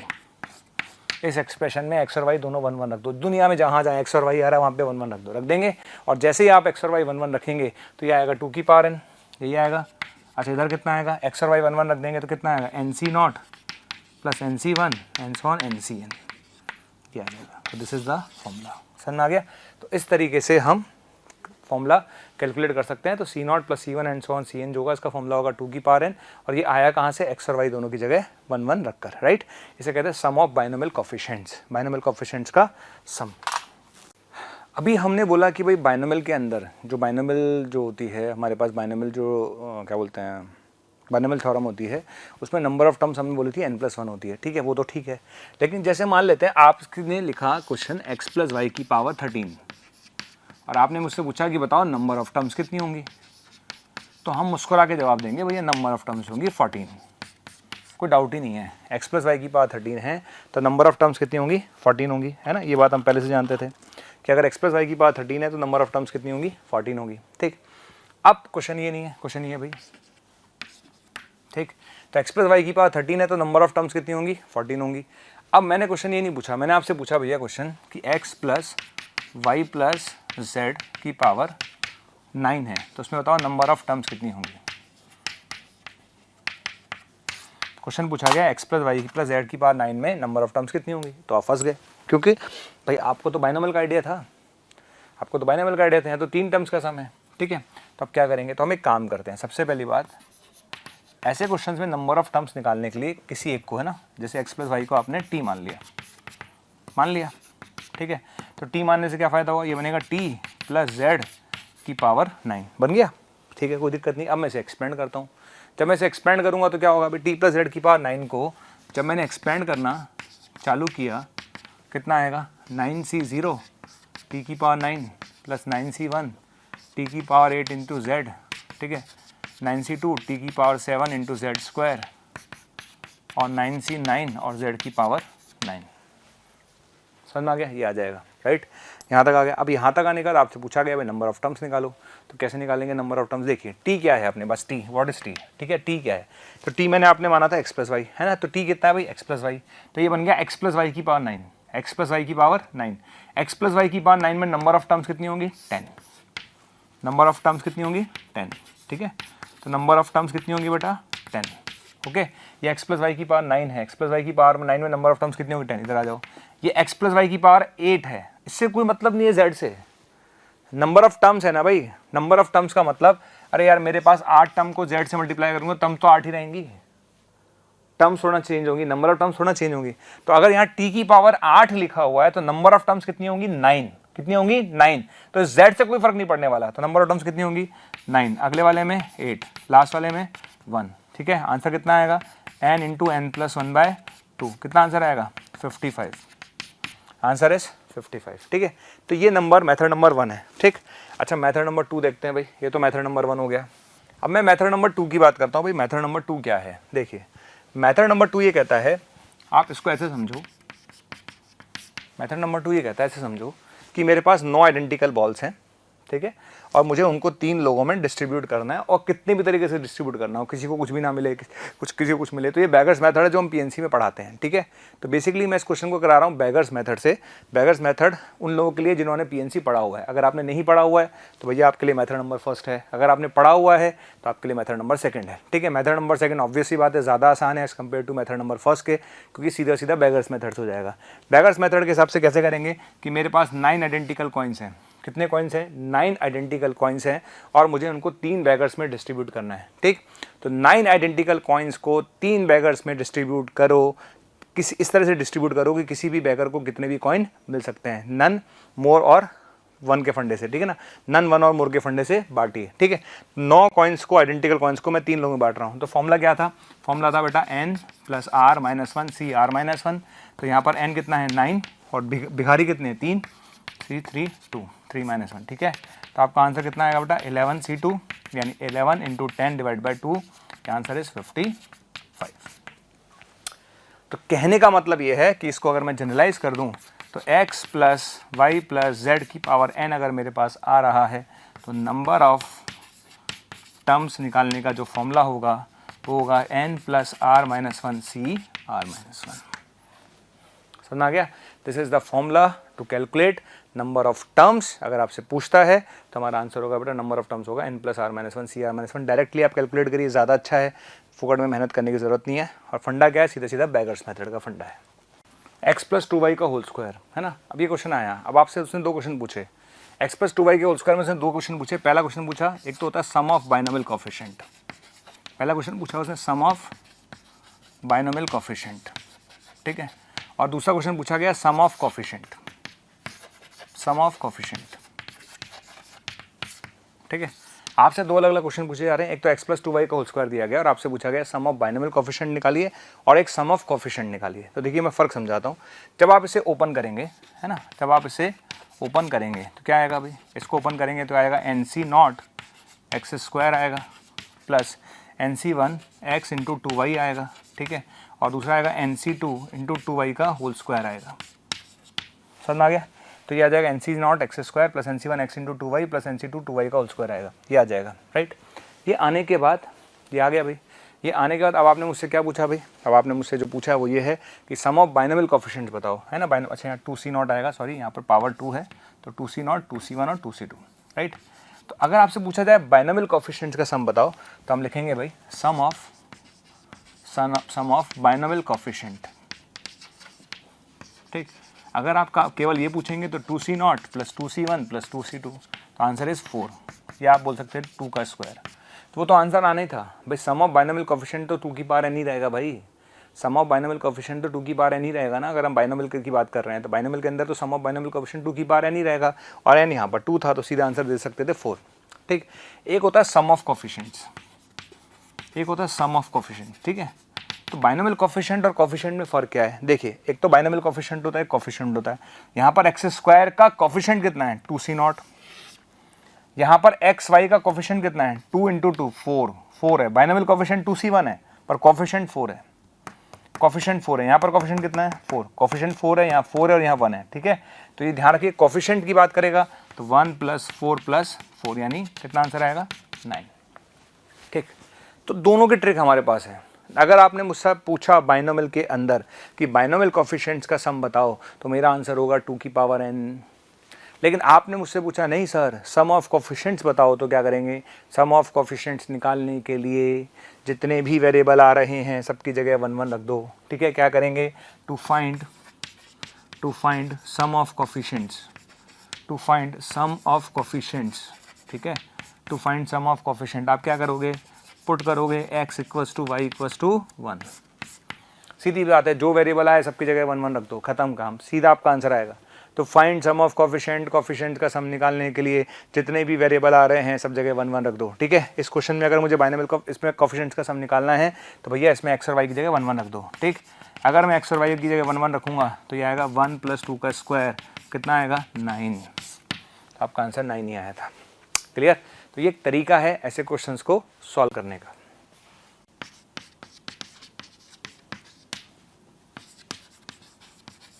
सम ऑफ कोफिशिएंट्स क्या होगा, है ना। क्वेश्चन है 7p - 6q की पावर n, और आपसे पूछा गया सम ऑफ कोफिशिएंट्स क्या होगा। दूसरा क्वेश्चन हमारे पास है 1 + x - 3x² की पावर 2162, ठीक है। आपसे पूछा गया सम ऑफ कोफिशिएंट्स क्या होगा, ठीक है। सम ऑफ कोफिशिएंट्स क्या होगा। एक क्वेश्चन हमारे पास है find number of terms in 1 - 3x + 3x² - x³ की पावर 6। ये क्वेश्चन हमारे पास ये भी है, राइट। ये कुछ क्वेश्चंस आपके सामने लिखे हुए हैं और आपको मुझे सॉल्व करके देने हैं, ठीक। पहला क्वेश्चन है सम ऑफ कोफिशिएंट्स क्या होगा, दूसरा क्वेश्चन है सम ऑफ कोफिशिएंट्स क्या होगा, और तीसरा क्वेश्चन है नंबर ऑफ टर्म्स क्या होंगे। चलिए चलते हैं पहले वाले के पास। हमने क्या बोला था भाई, सम ऑफ कोफिशिएंट निकालने के लिए जो भी वेरिएबल पार्ट हो उसकी जगह 1 1 रख दो, राइट। तो क्वेश्चन नंबर 1 में क्या करेंगे, अगर मुझे सम ऑफ कोफिशिएंट निकालना है तो वेरिएबल पार्ट यानी p और q की जगह 1 1 पुट कर दो। समझ में आ गया, सीधी सी कहानी है। अगर आपको सम ऑफ कोफिशिएंट निकालना है तो वेरिएबल पार्ट की जगह 1 1 पुट कर दो, दैट्स ऑल। तो आंसर कितना आएगा, आंसर आएगा 7 - 6 की पावर n यानी 1, ठीक। मेहनत करने की कोई ज़रूरत नहीं है। क्वेश्चन नंबर 2 में आ जाइए। आपने मुझसे पूछा बाइनोमियल, आपने मुझसे पूछा sum of coefficient, it's not binomial coefficient, it's sum of coefficient. तो अपन क्या करेंगे, x की जगह 1 रखेंगे, बस वेरिएबल x ही है तो x की जगह 1 रख दीजिए। तो आंसर कितना आएगा, आंसर आएगा 1 + 1 - 3 की पावर 2162, ठीक। कितना आएगा, -1 की पावर 2162, कितना आंसर आएगा, 1, ठीक। तो सम ऑफ कोफिशिएंट पूछे तो हमेशा वेरिएबल पार्ट को 1 कर दीजिए, आपका आंसर आ जाएगा, राइट। अच्छा नेक्स्ट क्वेश्चन है find number of terms in this, ठीक। ये क्वेश्चन थोड़ा सा एक बार को आपको लग सकता है अरे यार कैसे करेंगे, फाइंड नंबर ऑफ टर्म्स पूछा है, तो भाई दिमाग लगा थोड़ा सा, इसको गौर से देख लगातार, ठीक। अगर तू उसको लगातार देखेगा तो तुझे नज़र आएगा ये तो वही है। वही कौन, अरे ये लिखा हुआ है बेटा 1 - x का होल क्यूब और उसकी पावर 6, ठीक है। ये क्या लिखा हुआ है, ये 1 - x का होल क्यूब लिखा हुआ है। आराम से इसे ओपन करके देख ले, ठीक है। इसे आराम से ओपन करके देख लो, कोई दिक्कत नहीं है। तो 1 - x³ आएगा और माइनस का 3x और प्लस का 3x² आएगा, ठीक है ना। तो ये बन जाएगा, राइट। तो बताओ ये एक्सप्रेशन क्या बन गया, तो ये चीज़ बनी ये, और ये क्या बन गई, ये बन गई 1 - x की पावर 18। तो बताओ नंबर ऑफ टर्म्स कितनी आएंगी, तो नंबर ऑफ टर्म्स आएंगी बेटा 19, ठीक है। नंबर ऑफ टर्म्स कितनी आएंगी, 19, क्लियर? चलिए, तो ये एक बेसिक पार्ट था बाइनोमियल का, उसके बाद आगे चलते हैं। ओके, अब x प्लस वाई की पावर n का फॉर्मूला आपको याद है ना, यही था ना बाइनोमियल थ्योरम। क्या लिखा हुआ था बेटा? x की पावर n लिखा हुआ था nc1, x की power n minus 1 into Y लिखा हुआ है nc2, x की power n minus 2 into Y square लिखा हुआ है, और लास्ट में लिखा हुआ है ncn, y की पावर n लिखा हुआ है। ओके, अगर इस फॉर्मूले में मैं y को माइनस वाई से रिप्लेस कर दूं, अगर इस फॉर्मूले में यानी इस एक्सपेंशन में अगर मैं y की जगह माइनस वाई कर दूं, ध्यान रखिए n belongs to natural number है, तो क्या बनेगा फॉर्मूला? तो जहाँ जहाँ y की जगह माइनस वाई रखेंगे तो इवन पावर पे फर्क पड़ेगा नहीं, जैसे स्क्वायर होगा, 4 होगा, 6 होगा, वहाँ पे कोई फर्क नहीं पड़ेगा। ठीक, तो x माइनस वाई की पावर n क्या होगा? x की पावर n होगा। ठीक, यहाँ y की जगह माइनस वाई आएगा तो माइनस आ जाएगा, या माइनस आ जाएगा, स्क्वायर पे कोई फर्क नहीं पड़ेगा, स्क्वायर पे कोई फर्क नहीं पड़ेगा। ठीक है ना, इस तरह से आएगा, और ये आएगा NCN माइनस 1 की पावर n और y की पावर n। ठीक है, तो दिस इज द फॉर्मूला। अगर x प्लस वाई की पावर n है तो y की जगह माइनस वाई रख दीजिए, दिस इज द फॉर्मूला। ठीक, समझ में आ गया? तीसरी बात, इसी फॉर्मूले में अगर मैं x की जगह 1 और y की जगह x रख दूँ, अगर मैं x की जगह 1 और y की जगह x रख दूँ तो ये बन जाएगा 1 प्लस एक्स की पावर n। क्या बन जाएगा? 1 प्लस एक्स की पावर n, जिसका यूज सबसे ज़्यादा होता है इस चैप्टर में। ठीक है, 1 प्लस एक्स की पावर n का यूज सबसे ज़्यादा होता है इस चैप्टर में, हम करेंगे भी। तो अगर मैं x की जगह 1 और y की जगह x रख दूँ तो ये बन जाएगा। तो रखते जाइए, दुनिया में जहाँ जहाँ x आ रहा है वहाँ पे 1 रख दिए। अच्छा, मैथ्स कहती है 1 की पावर कुछ भी हो 1 ही होता है, राइट? 1 की पावर कुछ भी हो 1 ही होता है, तो रख दीजिए। क्या आएगा? 1 आ गया, प्लस NC1 x आ गया। ठीक है, 1 को लिख सकते हैं NC0 plus NC2 x square आ गया, और ये आएगा NCN x की पावर n आ गया। ठीक है, इसको लिखने का तरीका तो खूबसूरत तरीका होता है, वैसे लिखा जाता है C0 plus C1x plus C2x square, और लास्ट में आएगा CN x की पावर n।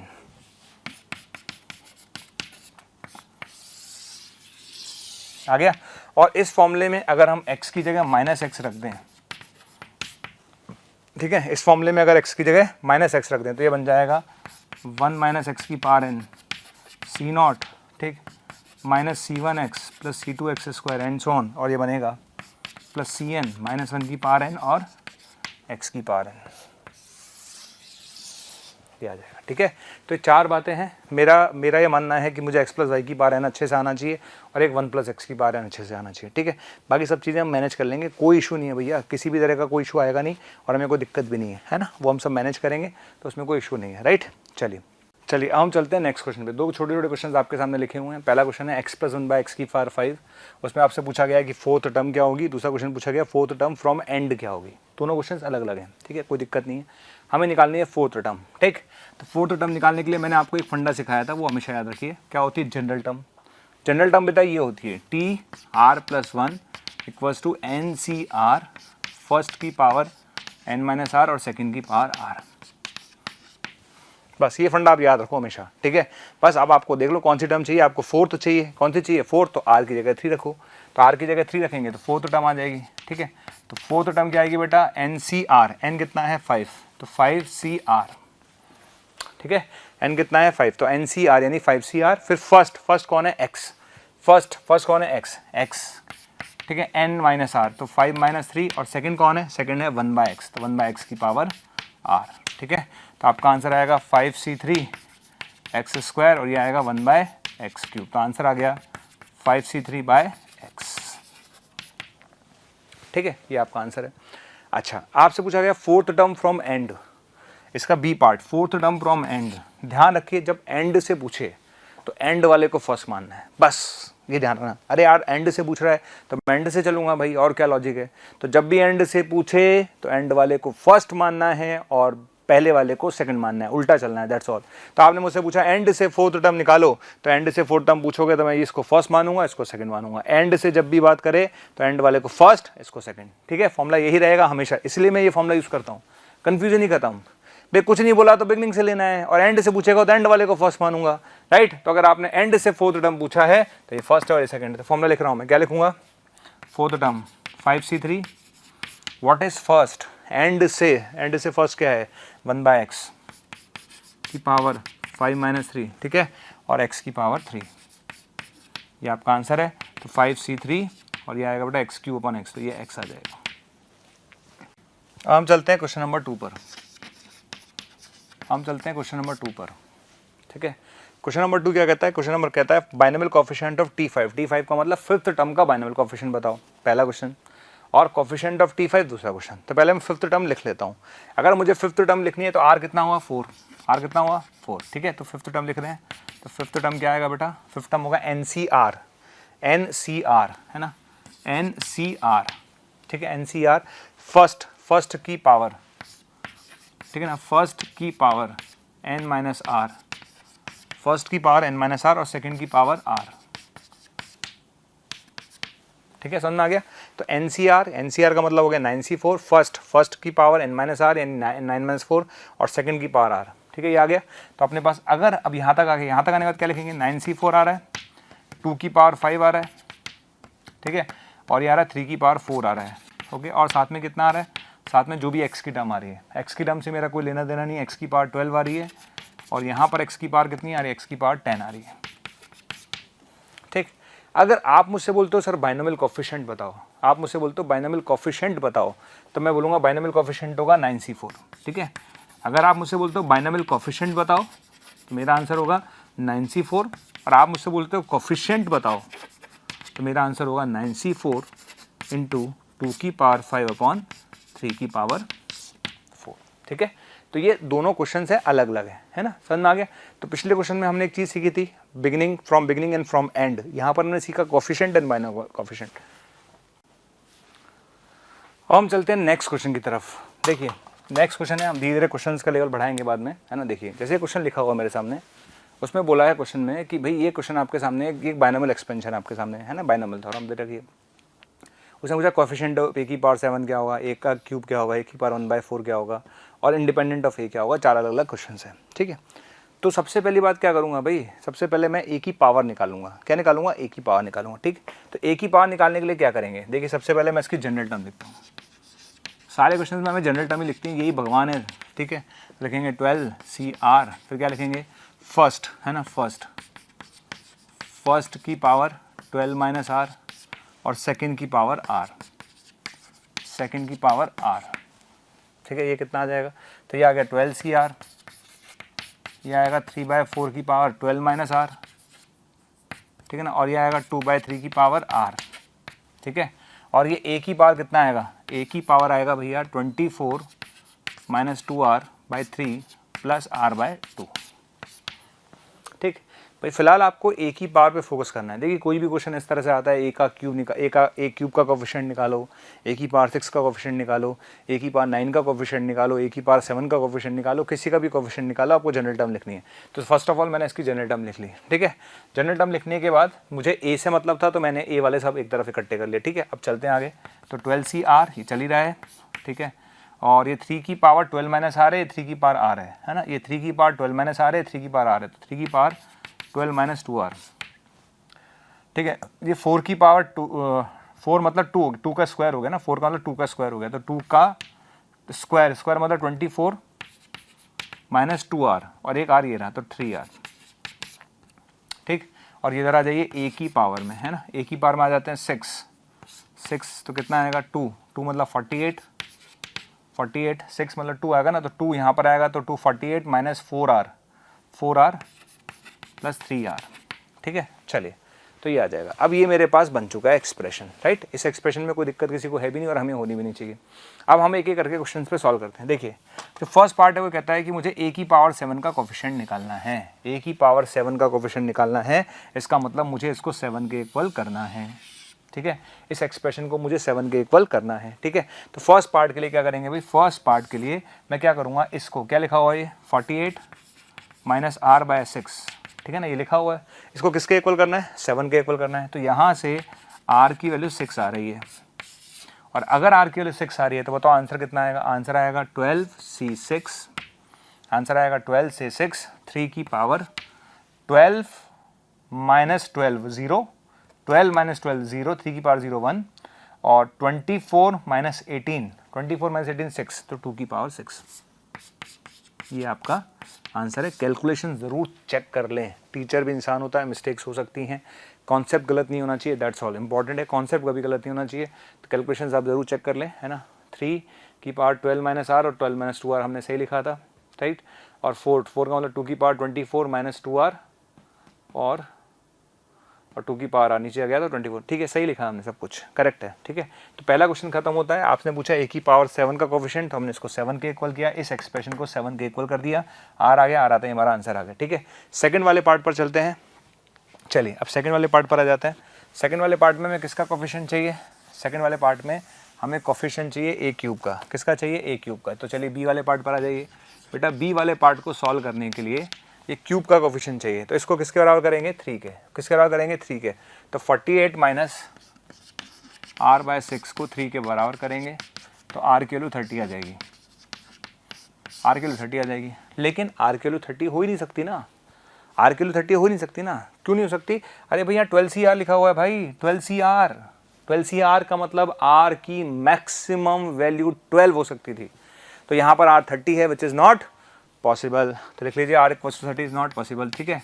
तो which is not possible, which is not possible. समझ में आ गया? पॉसिबल ही नहीं है। तो आंसर क्या देंगे? तो हम ये बोलेंगे भाई a क्यूब का कोफिशिएंट होगा ही नहीं, a क्यूब की टर्म आएगी ही नहीं। a क्यूब का कोफिशिएंट क्या होगा? 0 होगा, खत्म। तो आंसर इज 0। तो what is coefficient of a cube? And the coefficient of a cube is 0, ठीक। अब हम चलते हैं थर्ड वाले पार्ट पर। किस पर चलते हैं? थर्ड वाले पर। थर्ड वाले में क्या लिखा हुआ है? 1/4, a की पावर 1/4। क्या लिखा हुआ है? 1/4, ठीक है। तो इस एक्सप्रेशन को हम 1/4 के बराबर करेंगे। तो c वाले पार्ट के लिए 48 माइनस r/6 को हम बराबर करेंगे 1/4 के, 3 और 2, ठीक है। तो ये आएगा 96 माइनस 2r इक्वल्स टू 3, ठीक है ना। तो r की वैल्यू आ रही है 93/2। Again r is in fraction, again r is in fraction, और r की वैल्यू फ्रैक्शन में नहीं हो सकती। इसका मतलब a की पावर 1/4 का कोफिशिएंट क्या होगा? 0। ध्यान से सुनना जो मैं कह रहा हूँ, क्योंकि r की वैल्यू फ्रैक्शन में नहीं हो सकती, इसका मतलब a की पावर 1/4 का कोफिशिएंट क्या होगा? 0, ठीक है। तो पिछले वाले का आंसर भी 0 आया था, इस वाले क्वेश्चन का आंसर भी 0 आया, ठीक है। अब हम चलते हैं लास्ट वाले पार्ट पर। Term independent of a, term independent of a। Term independent of a का मतलब है बेटा जिसमें a की टर्म आए ही नहीं।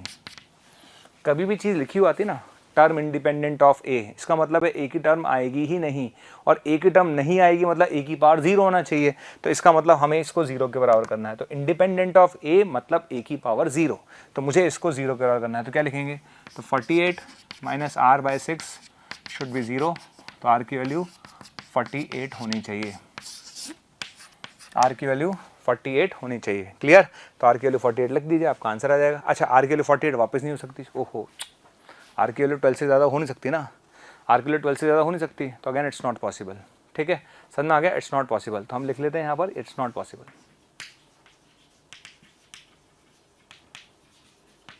ठीक। तो इस क्वेश्चन को कराने का मेरा मोटो है वो ये ध्यान रखिए, क्वेश्चंस को करते समय बहुत दिमाग लगाइएगा कि यार सर ने r की जगह 48 क्यों नहीं लिया? क्योंकि 12CR था। r की जगह 30 क्यों नहीं लिया? क्योंकि 12CR था। r की जगह 93/2 क्यों नहीं लिया? क्योंकि r फ्रैक्शन में था। तो केवल एक ही क्वेश्चन का आंसर आया, बाकी सबके कोफिशिएंट्स 0 आएंगे। क्या आएंगे? 0।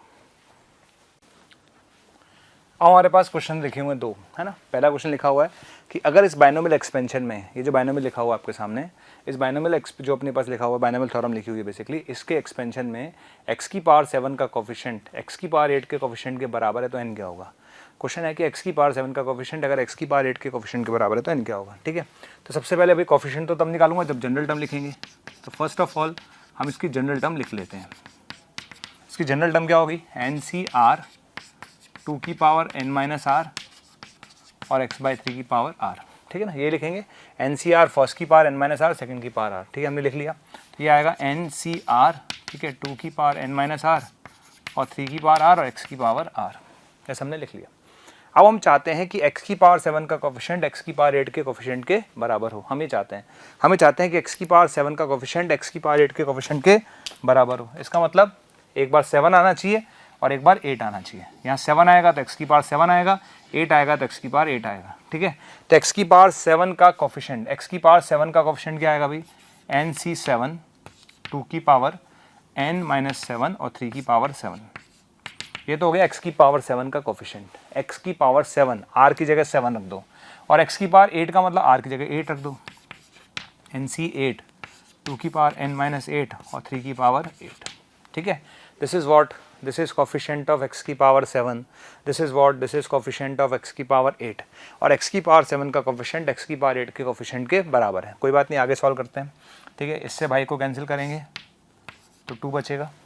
ठीक है, इससे कैंसिल करेंगे तो 3 बचेगा, 3 इंटू 2 6 आएगा, तो 6 बराबर आएगा NC8 अपॉन NC7, राइट। अब एक फॉर्मूला मैंने लिखवाया था, मेरे को पता था कि सब चीज़ों की ज़रूरत पड़ती है, उसको ध्यान में रखते ही मैं फॉर्मूला लिखवाता हूँ। NCR अपॉन NCR माइनस 1 बराबर होता है N minus R plus 1 upon R, लिखवाया था। ठीक है, NCR, NC8, NCR minus 1, NC7 लिख सकते हैं N minus R plus 1 upon R। क्या लिख सकते हैं? N minus R plus 1 upon R। ठीक है, तो यहाँ से आएगा N की value 48, 48 plus 7 5, 55। This is the answer.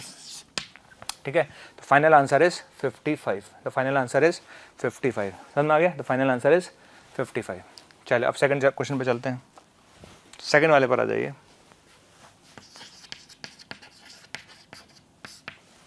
Second वाले क्वेश्चन में क्या कहता है? वो कहता है कि T6 from beginning and T6 from and, है ना। 6th टर्म फ्रॉम बिगनिंग, है ना, बिगनिंग से 6 टर्म और 6 टर्म फ्रॉम एंड, इन दोनों का जो रेशियो है 1/6 है, तो एन क्या होगा? ठीक है, क्वेश्चन इतना है। स्टार्ट करते हैं। 6th टर्म फ्रॉम बिगनिंग लिखिए भाई, क्या लिखेंगे? NCR, NCR यानी 5, 6th टर्म है ना भाई, 6th टर्म का मतलब R5 हो गया, तो NC5 आगे लिखिए। फर्स्ट की पावर N-5 और सेकेंड की पावर R आगे, ठीक है ना, ये आ जाएगा। ठीक है ना, NCR है ना, NCR यानी 6th टर्म का NCR यानी 5, फर्स्ट की पावर N-5, सेकेंड की पावर 5। ठीक है, सेकेंड की पावर 5। ठीक, नीचे आ जाइए। नीचे क्या होगा? एंड से पूछा है। एंड के लिए मैंने आपको कॉन्सेप्ट समझाया था। एंड के लिए कॉन्सेप्ट होता है बेटा उल्टा चलना है। जब एंड से पूछेगा तो ये फर्स्ट है, ये लास्ट है, तो हम लिखेंगे क्या? NC5 तो लिखेंगे। ठीक है, फर्स्ट की पावर N-5 और सेकेंड की पावर 5, और ये रेशियो किसके बराबर है? 1/6 के। तो ये तो कैंसिल हो गया, हो गया कैंसिल। अब देखते हैं क्या होगा भाई, है ना। ये देखो 2 की पावर कितना है ना, ये 2 की पावर कितना है, तो ये 2 की पावर है बेटा N-5/3, और ये 2 की पावर 5/3 है माइनस का। ठीक है, आ जाइए। ये 3 की पावर कितना है ना, 3 की पावर ये ऊपर जाएगा, है ना, ये 3 की पावर ऊपर जाएगा, तो 3 की पावर, ये चीज़ ऊपर जा रही है ना, तो 3 की पावर N-5/3 है, और ये 3 की पावर 5/3 माइनस में है, और ये 1/6 है। समझ में आ गया? आराम से देख लो। ठीक है, तो ये 2 की पावर N-5/3 है, ये 2 की पावर 5/3 माइनस में हो गया, और ये 3 की पावर ऊपर जाएगा, 3 की पावर N-5/3 है, और ये 3 की पावर -5/3 है। ठीक है, इसको सॉल्व कर लेते हैं। तो ये आ गया 2 की पावर N-10/3, ये 3 की पावर आएगा N-10/3, और ये आएगा 1/6। 1/6 का मतलब हो गया 2 इंटू 3 की पावर -1, 2 इंटू 3 की पावर -1। ठीक है ना, ये आ गया। तो बेसिकली ये जो एक्सप्रेशन है इसकी पावर भी तो सेम ही है। तो ये क्या लिखा हुआ है? ये लिखा हुआ है 2 इंटू 3 की पावर N-10/3 लिखा हुआ है, और ये क्या लिखा हुआ है?